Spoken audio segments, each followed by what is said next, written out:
اعوذ باللہ من الشیطان الرجیم، بسم اللہ الرحمن الرحیم۔ عزیز طالبات، السلام علیکم۔ جیسا کہ آپ سب جانتے ہیں کہ قرآن مجید اللہ تعالیٰ نے تمام بنی نوع انسان کی ہدایت کے لیے تا قیامت پیام رشد و ہدایت ہے۔ جس طرح رسول اللہ صلی اللہ علیہ وآلہ وسلم خاتم الانبیاء ہیں، آپ صلی اللہ علیہ وآلہ وسلم کے بعد کسی نبی یا رسول کی ضرورت نہیں، اسی طرح رسول اللہ صلی اللہ علیہ وآلہ وسلم پر نازل کردہ کتاب بھی خاتم الکتب ہے، اس کے بعد کسی اور کتاب کی ضرورت نہیں۔ بینگ مسلم ہم سب کا تعارف قرآن کریم کے ساتھ اتنا ہی ضروری ہے جس طرح ہمارا عقیدہ ہمارے لیے ضروری ہے۔ تو اسی پوائنٹ آف ویو سے ہر سلیبس میں ہمارے اسلامیات لازمی جو ہے وہ شامل کی جاتی ہے۔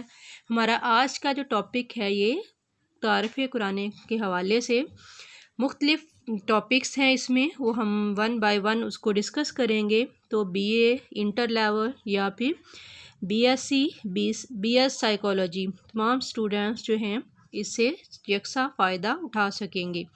تو جب ہم قرآن پاک کے حوالے سے دیکھتے ہیں کہ باقی دنیا کی عام کتابیں ہم اٹھاتے ہیں تو یہ اس حوالے سے ایک ڈیفرنٹ کتاب ہے، اس میں کہیں کوئی ٹائٹل نہیں ہے، کچھ نہیں ہے۔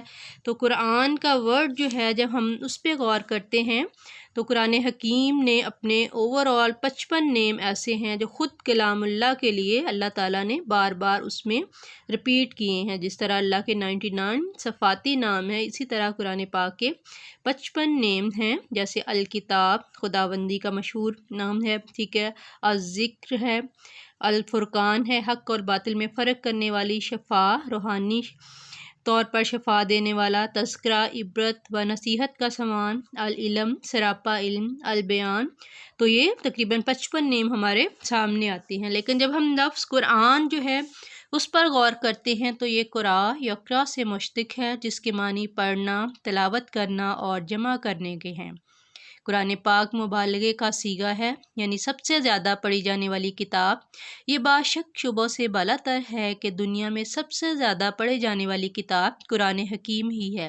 اسے بے شمار افراد روزانہ نمازوں میں تلاوت کرتے ہیں، لاکھوں حافظ اس کا روزانہ ورد کرتے ہیں، ہزاروں لوگ اس تلاوت کو باعث سعادت سمجھتے ہیں۔ تو اللہ تعالیٰ نے خود کہا قرآن میں، اِنَّا نَحْنُ نَزَّلْنَا عَلَيْكَ الْقُرْآنَ تَنزِيلًا، بلا شبہ ہم نے تم پر قرآن مجید کو تھوڑا تھوڑا کر کے نازل کیا۔ تو نزول قرآن کے حوالے سے جب ہم دیکھتے ہیں تو 23 سالہ دور ہے جس میں رسول اللہ صلی اللہ علیہ وآلہ وسلم پر وقتاً فوقتاً قرآن پاک نازل ہوا۔ آپ صلی اللہ علیہ وآلہ وسلم کی عمر مبارک کے 40 سال ہو چکے تھے۔ اس دوران اللہ تعالیٰ نے غار حرا میں جب آپ غور و فکر کے لیے، عبادت کے لیے وہاں مقیم رہتے تھے، پہلی وحی نازل کی سورہ علق کی ابتدائی 5 آیات، اقرأ باسم ربک الذی خلق، خلق الانسان من علق، اقرأ وربک الاکرم الذی علم بالقلم، علم الانسان ما لم یعلم، یعنی پڑھیے اپنے رب کے نام سے جس نے انسان کو جمے ہوئے خون سے پیدا کیا۔ پڑھیے کہ آپ کا رب سب سے زیادہ عزت والا ہے جس نے قلم کے ذریعے سکھایا، جس نے انسان کو وہ کچھ سکھایا جو وہ نہیں جانتا تھا۔ اس کے بعد 23 سال کے عرصے میں قرآن پاک نازل ہوتا ہے۔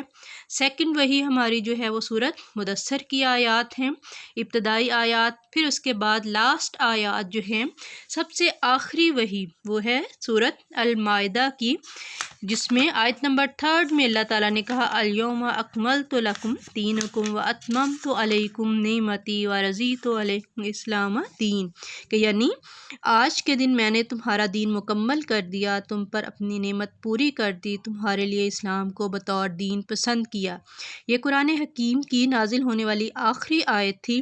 اس کے بعد رسول اللہ صلی اللہ علیہ وآلہ وسلم 81 دن تک تقریباً زندہ رہے اور 12 ربیع الاول 11 ہجری کو استار فانی سے رحلت فرما گئے۔ تو ہم دیکھتے ہیں کہ مکہ اور مدینہ کے لحاظ سے ہم نے ایسے ہی قرآن کو 2 ادوار میں ڈیوائیڈ کرنا ہے، مکی دور یہ 12 سال 5 ماہ اور 12 دن پر مشتمل ہے۔ مدنی دور یہ 9 سال 9 ماہ اور 9 دن پر مشتمل ہے۔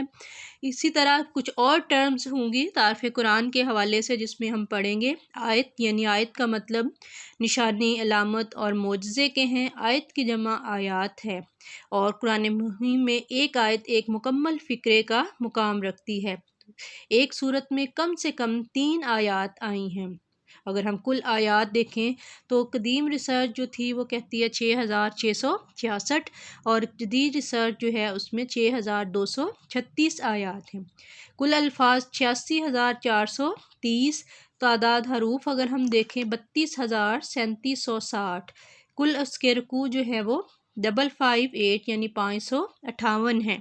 تو اس حوالے سے جنرل چیزیں جو ہیں ہم جس کو ڈسکس کرتے رہیں گے۔ تو قرآن کریم 23 سال کے عرصے میں اللہ تعالیٰ نے نازل کیا۔ اس حوالے سے بینگ اے مسلم ہم سب پر فرض ہے کہ ہم کیسے قرآن پاک کے حوالے سے بیسک نالج جو ہے اس کو جانتے ہیں۔